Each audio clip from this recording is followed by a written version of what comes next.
બોટાદમાં એવું તો શું કર્યું કે બોટાદથી બૂટ લેવામાં બોલાવી દીધી બાકાજી કી? नहीं नहीं नहीं सारुण के यहाँ कुछ तो गड़बड़ है। ભાઈના લગ્ન છે એટલે આપણે જવાનું છે કપડાં લેવા બોટાદ, અને એકલા મૂકીને આપણને હાલ્યા જશે એટલે હવે આપણને કાકાની ગાડી મળી જાય છે ને આપણે એમાં જવાનું છે. मगर क्यों? ત્રણેય ભાઈ થઈ જાય આપણને બોટાદમાં ભેગા, ને ભાઈ શું વાત કરે છે આપણને તો કાંઈ કહેતા નથી. હવે વાત તો જાણવી પડશે. ભાઈ મને ક્યાં શું વાત કરે છે? મેરા મુંહ તો નિકલ ગઈ, ક્યાં બતાઉં? ત્રણેય ભાઈએ એક એક જોડી કપડાની લઈ લીધી ને આ ભાઈ તો આ દુકાનમાં પૂછ્યા વગર ચોરી કરવા આવી ગયા. अरे भीख मंगिया क्या देख रहा है हाँ? એને ભાઈ જો ખાડા સસ્તા ભાડે જાય એટલે પછી ઈ લઈ લેવાના હોય ને તો લઈ લીધા એક એક જોડી ખાડા. गाड़ी स्टार्ट कर। ચાલો नहीं नहीं नहीं અહીંયા બોટાદ રહેશે અને આ એમનું કામ છે.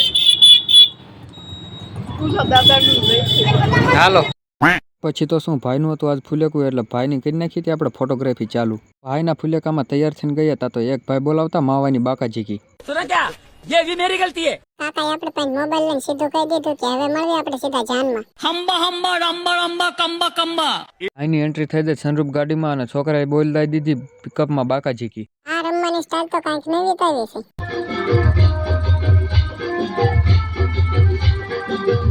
જો ભાઈના લગ્ન હોય ને ભાઈના લગ્નમાં જો આપણે લગ્નિયા ન બનવી તો નકામું છે ને. હવે આપણા વ્લોગ આવા જોવો હોય ને તો આપણા પેજને કરી નાખો ફોલો.